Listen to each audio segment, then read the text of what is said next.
Hi, welcome everybody. This is your host, Lori Moilov with the Limitless podcast, and today I have a special guest that I'm really excited about. And I've known him for a little bit of time and always energetic and exciting. His name is Morris Hayes, and he is a Arkansas native, talented musician, producer, band leader, really well known as a keyboardist and a keyboardist to the superstars such as Prince, George Clinton, Elton John, Whitney Houston, and Stevie Wonder.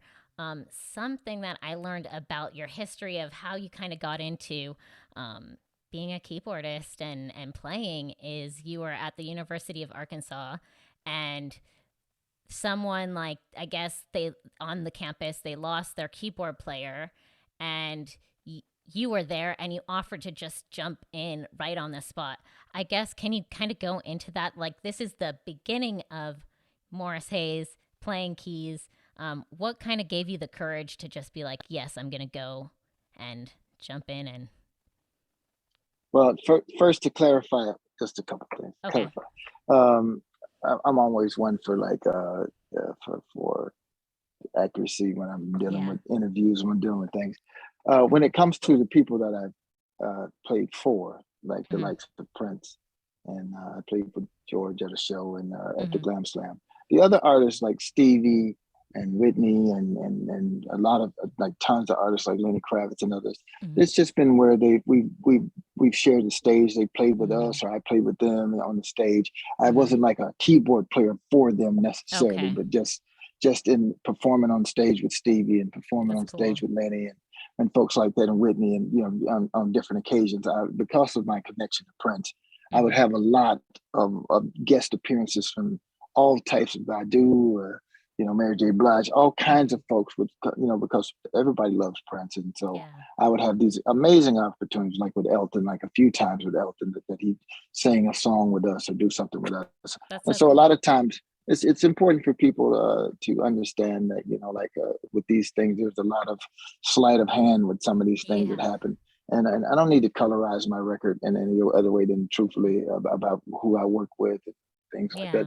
And I think people should understand that that's a great honor for me to have played with so many people in those types of settings where they come on stage and they join you, and so that's like you played with Stevie, but you didn't play for Stevie, like what I mean, like that. Yeah, I get what you're saying. So I always want to make sure I clarify that, because people be like, "Oh man, I know all the Stevie Wonder keyboard players. He would never want to Stevie keyboard players, man. He just no, it's not like that. It's like I've had the opportunity to share the stage with a lot of incredible artists like that. So I just always want to make those kind of clarifications.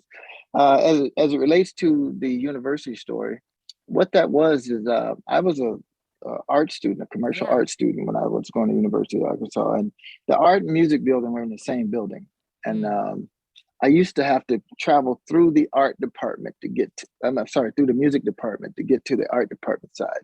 And I would pass by these cubicles, like there was about 15 or 20 cubicles, like had pianos in every room. And then there would be people practicing in it. And I used to go by the rooms every day and just hear people jamming. And I always was late to class or something, because I would be walking and be like, oh man, they're jamming, they're getting it in. Oh, wow.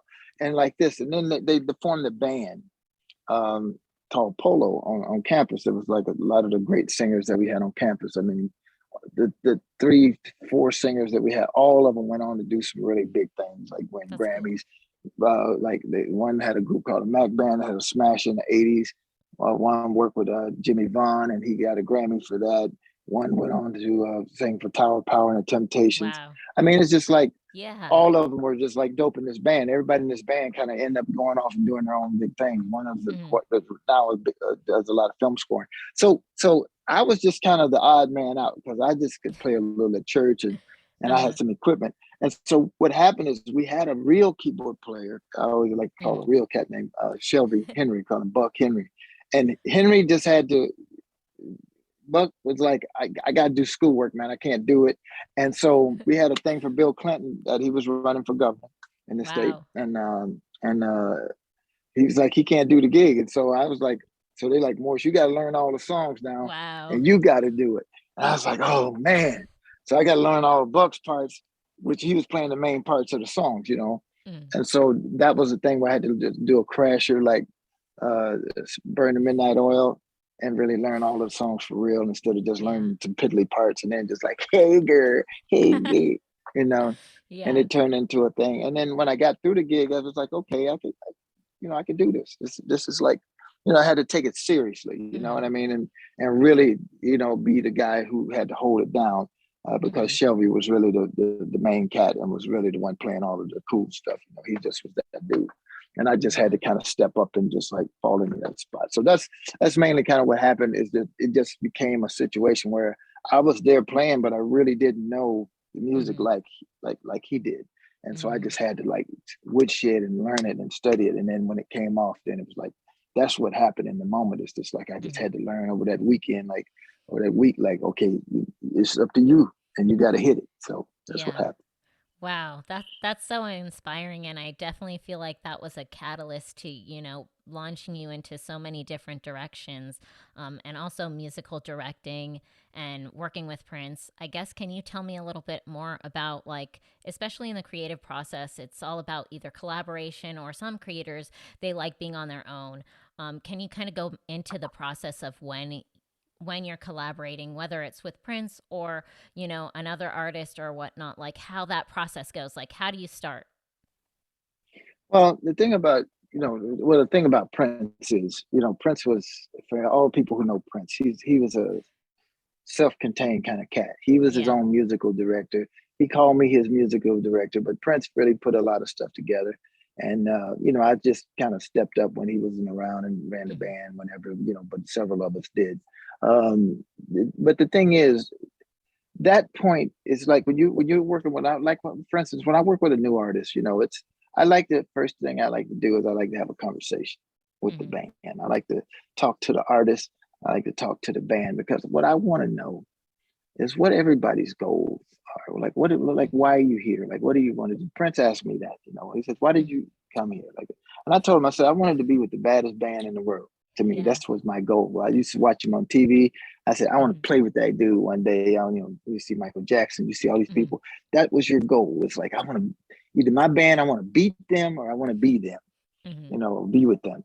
And so that was the thing. So I just want to get an assessment to see the level of hunger in a group and see what do you want to do. So then once I kind of find out what that is and just see where everybody's head is, see who's like really in for this thing, then Mm-hmm. I just say, okay, are you guys willing to put in some sweat equity into this situation in order to make it work? And what can we do? So then I find solutions to do with how how can we get the sound Mm-hmm. especially if you got dope music, how can we make that sound replicate on the stage? Mm-hmm. Do you have the personnel to pull it off? And if not, how do we get to the right mixture of the dynamics that you have with the band that you have and the music that you have, and how can we make all of that fit, and how can we make all of that work? Mm-hmm. I'm also used to like working on a budget. Like, people Yeah. don't have money like Prince. They don't have Mm-hmm. infrastructure like that.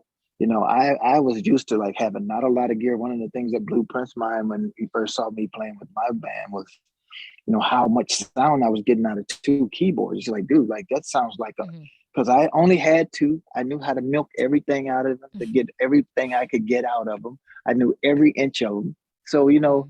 a lot of times when I got a big studio and got so much stuff that I'm like, man, I just use one patch out of this one and three out of that one. It's like I don't even know like the internal workings. It's like Mm-hmm. that's when stuff gets weird. But when you are working on a budget, it behooves you to know your equipment, know what Mm-hmm. it can do, know your software, know things like that that you can use to enhance your performance, enhance your show.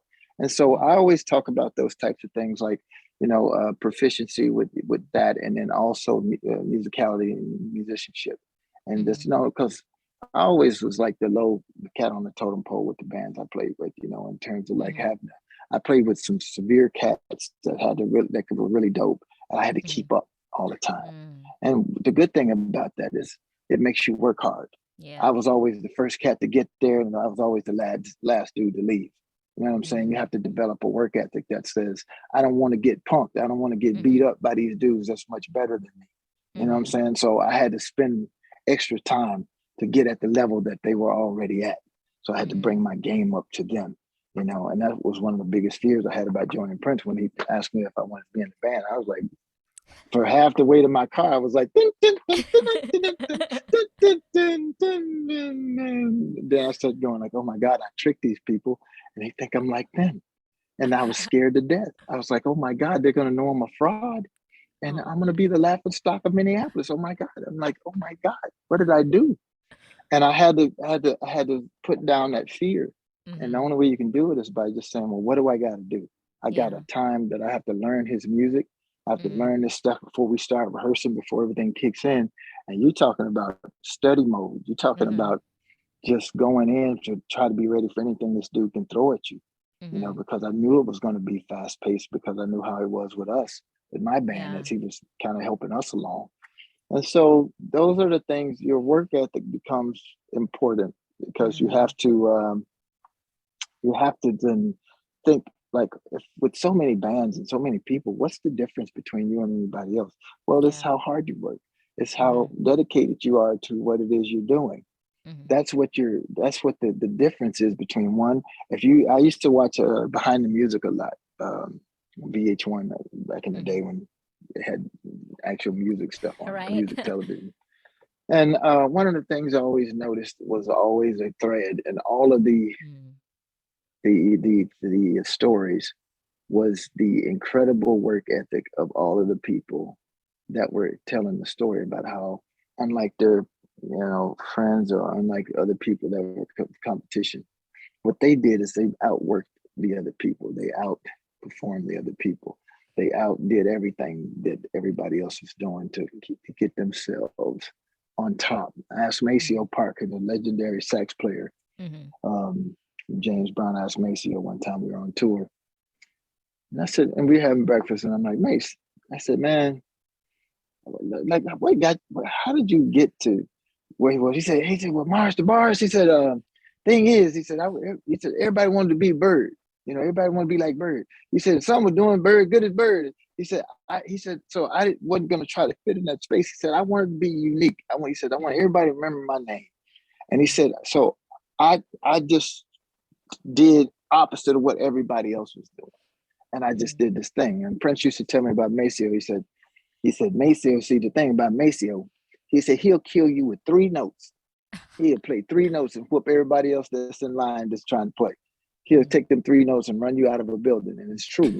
Mace can play 3 notes funkier than anybody that ever played it. And, you know, and that was all to his style and all to how he said he wanted to be different, because everybody was doing, you know, Bird. Everybody wanted to be that, you know. So that was like incredible to me. I said, wow. And I said, and look at it. Everybody know Maceo. Everybody know Maceo's sound without even knowing his Maceo. You know his sound. And so that was an incredible thing. And so when I then refocused back to, like I said, the smaller groups and stuff, I always want to give them the benefit of what I've learned from a genius like Prince. You know, and it's important for me. You know, there's a little contemporary gospel group that my nephew works in, and I really like the singer in the group. He's a good guy, and it just it's a thing that makes me happy to work with these cats, because I see a lot of me in them. You know, they're starting out, trying to figure the thing out, and I got a lot of gear. I got like live gear stuff, and so I'm trying to like show them how to like take their small production and make it a big production, and how to get them to make the hard decision. Because what happens with a lot of smaller groups, and there's a lot of times when everybody's like buddies and pals and stuff, and sometimes your buddies and pals aren't ready for prime time. And I have to give them the hard talk sometimes about, okay, I know that's your buddy, but your buddy's joking. All right. So you got to make a decision. If you want to go get with the big boys, or you want to just, buddy cuz. If you want to do that, then, you're going to cut yourself short. So you got to figure out what you want to do, and how dedicated to moving up you are. Everybody has to step their game up. Everybody has to level up. And so you can either, do your, and it's all good, man.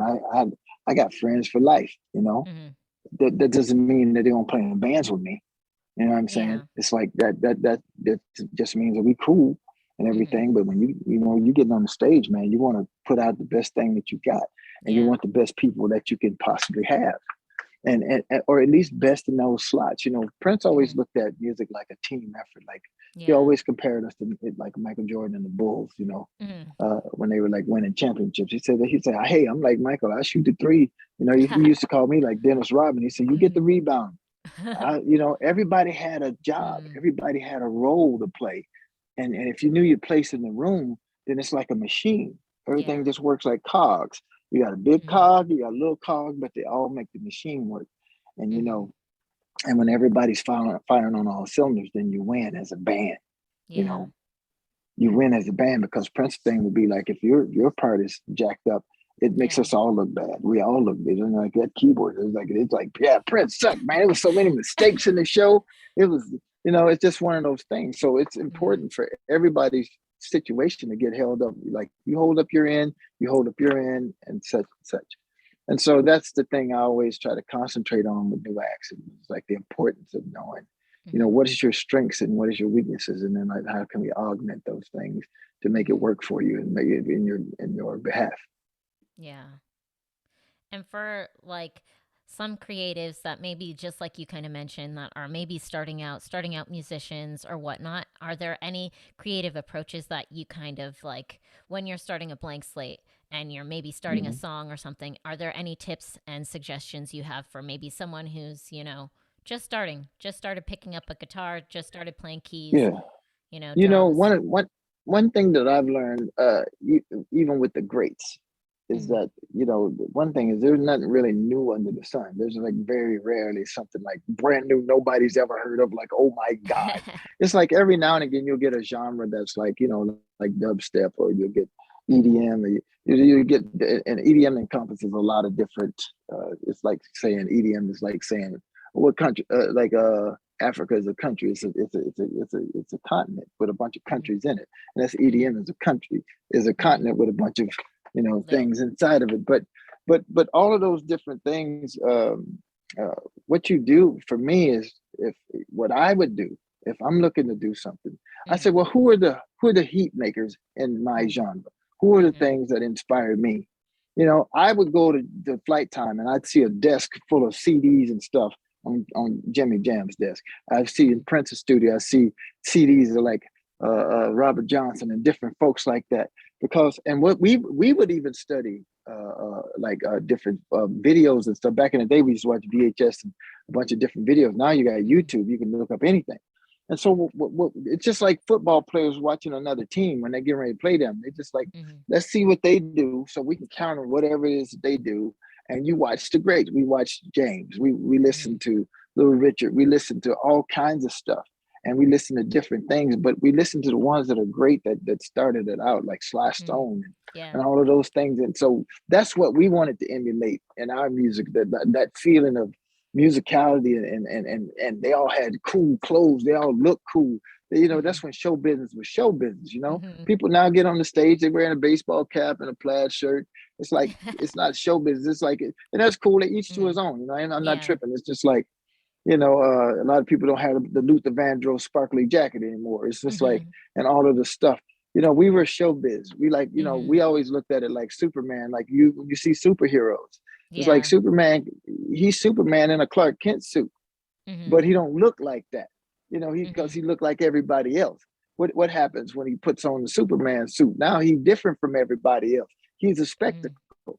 That's what we looked at rock and roll. That's what we looked at music Mm-hmm. like. We wanted to wear something flashy that other people be like, "Yeah, I could never wear that on the street. I'd Yeah. never wear something like that." We took pride in that, like looking Mm-hmm. like superheroes, like on the stage. We shiny, we got S's, we got all kind of stuff on, captain's hat with some chains on it. It's like, man, we wanted to be like bigger than life.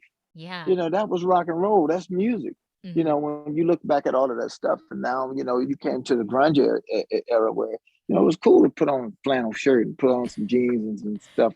But that was a thing that we always gravitated to, was the whole package of show business, the Mm-hmm. business of putting on the show Yeah. and entertaining people and making something like whoa, whoa, whoa. That's why I love Lady Yeah. Gaga. I love like a lot Mm-hmm. of stuff that's got like some flash and panache to Beyonce. I mean, she's Mm. dope. I mean, it's like a Yeah. lot of people that put on a show that you feel like when you give your money out, everybody worked. You know, Madonna, she's like that. You know, you put your stuff out there, and it's like, man, you go away from it like going, dang, that was bananas, man. This cat put on a show. Like, this was crazy. You know what I'm saying? Yeah. And that's the kind of thing that I think that separates the average person from somebody at those levels. It's like, what is the showmanship? What is the musicality of it? And so I always encourage, you know, bands starting out like, hey, go for it, man. Don't worry about what people think. Don't worry about like, oh, this looks crazy. Hey, it's rock and roll. In the immortal words of Jelly Bean Johnson, it's rock and roll, baby. Yeah. So you can do it. And so I always talk to them about those types of things and about, you know, inhibition, and don't worry about it. Don't think about it, man. I used to wear clothes. I used to wear stuff that looked like somebody cut my mom's curtains and made a suit out of it. And I'd walk in a place with some red velvet pants and a red velvet jacket and a red velvet hat. They'd be like, what the hell?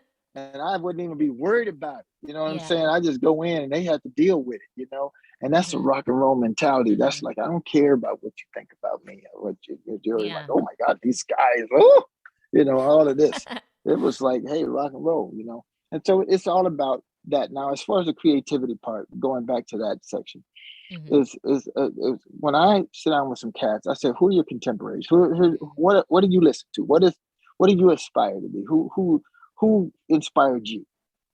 And then I have them pull that up, and then I said, okay, let's examine this and study this. What makes them great? What do you like about this artist? Well, I really like the lyrics. I like the words. The music is nice. They use acoustics. And so I say, okay, so these are the elements that you like. Let's focus on like what makes this song great.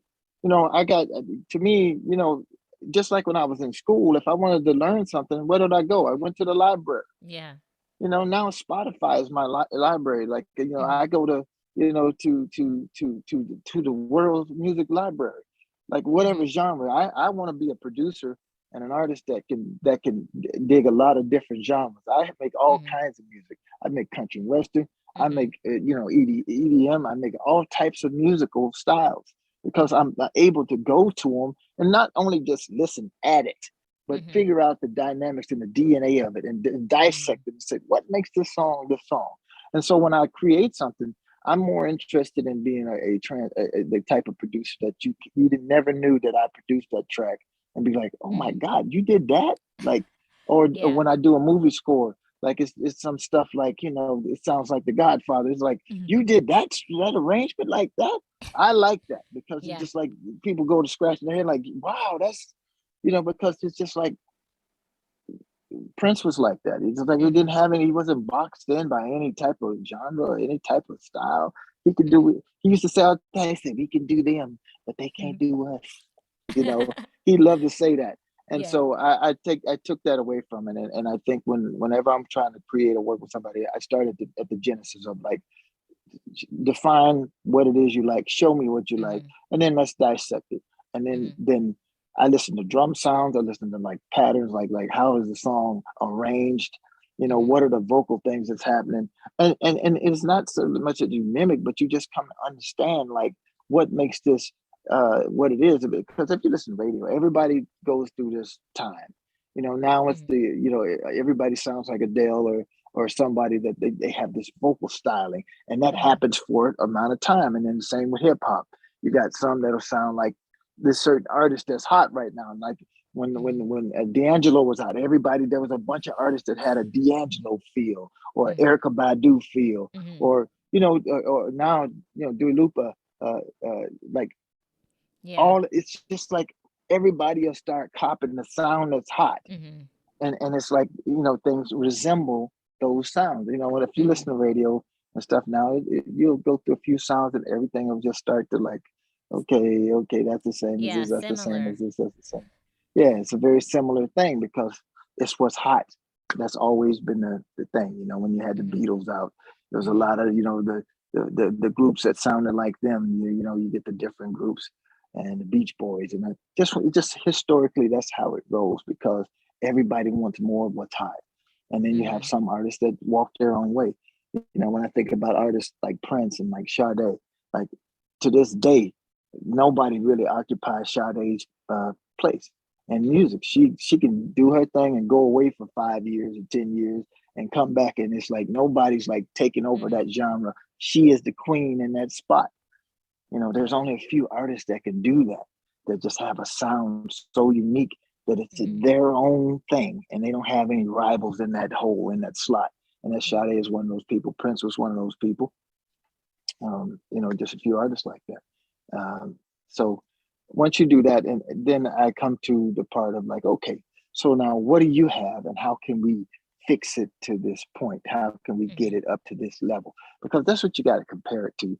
You got to A/B your stuff not against your own stuff, but against stuff that's hitting, and you see how your music compares. Because it's a very unsettling thing sometimes when you play that. Now, what you don't have is the benefit of ace engineers. Through technology, a lot of that's gotten a lot easier. I mean, I have a mastering program that I paid, I actually bought the whole thing out instead of paying a subscription. But it's really dope because I can put a track that's pretty well mixed and run it through this mastering program, and it's like wow. Because they have algorithms that say, take this album here that I really dig and then match that mastering to this one, and it'll be like bam, and it's like, whoa, that's crazy. So a lot of people, prior to that, didn't have access to that kind of technology, and you had to hire a mastering guy. You had to hire a mix engineer to get mixes. Like you had to have real cats to do that, or else your stuff would not sound like Dr. Dre when it came on the radio. It's pounding, and you put your little track on, it's like, no, it's boo-boo. And it's like, that ain't the same thing, because you don't have access to some of these cats that are, Prince Charles that's mixing, and some of these cats that are like mixing that are really dope. You don't have that. And so that's the other thing, is just like using the technology. And what's beautiful now is that everybody has access. Everybody got a laptop, got a studio. Everybody's got, even an iPad got a studio now. And it's bananas, on what you can do with this technology if you apply yourself. And that's the thing that's important too, is learn your gear.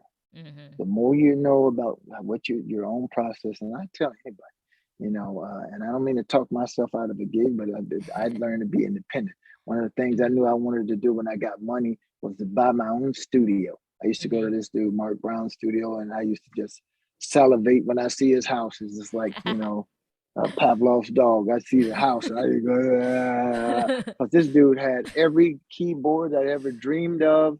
He had a real desk, a real 24-track machine. And it was just like my dream. I'd go in that house and work for nothing just so I could be around him and the gear and just learn. And Mark was extraordinarily good in the studio. And I that was like, I'd get off work at 1:30 in the morning and get a ride way out to Eden Prairie, where he lived, from St. Paul. And I'd be like, man, I'd stay up all night dragging ass, but I'd be like up in that mug learning, you know what I'm saying? That's the other thing too. It's just like, you have to put yourself in a place where you're around people who do know what it is you're trying to know. And I told Brown, I just said, man, I just want to know what you know, and say, yeah, you do this, man, because he was a great engineer, he's a great musician, and he knew how to run all of that stuff. And I was like, that's impressive to me. And I always wanted my own studio. It was one of the things I always did. And so when I got money, I said, I went and bought the dopest gear I could find, and the fastest computers I could get. And whenever Apple come out with some stuff, I'd be like, pew, down to the Apple store. And then, this was actually before they had an Apple store, but I'd go down and get all of their stuff so I could have the dopest stuff, so I could learn how to just like run my own sessions. And when you can do that, you're not dependent on people. So that means what? That your time now, it buys you all kind of time when you can do your own work and you can engineer your own sessions. And you can hook up man, I do my own wiring, I do my own everything. And I have Prince came to my studio one time, and I got his engineers in trouble because he left there. He said they would call me the next day, like, man, you got us blasted, man. I'm like, what you talking about? He said, Prince came out of your studio. Like, why is it that I got $12 million place over here in Morrison studio sounds better than it is in here? Like, he's got $250,000 and I got $12 million. It's supposed to not be even close. not even supposed to be close to sounding this good. Yeah. And so I was like, oh snap. And they were like, yeah, he said he came in and you had to clean. He said, give me a clean tone. He said it took 10 seconds for him to get a clean tone and then 10 seconds to get a dirty tone. Y'all take an hour. And he was like, they were like, well, Prince, he was using an interface. And they're like, I just fix it. So you know what I'm saying? So it's like technology has allowed us to greatly come to a place where we are, if you really study and really get on this, man, you can do some crazy stuff right now, Yeah. you know?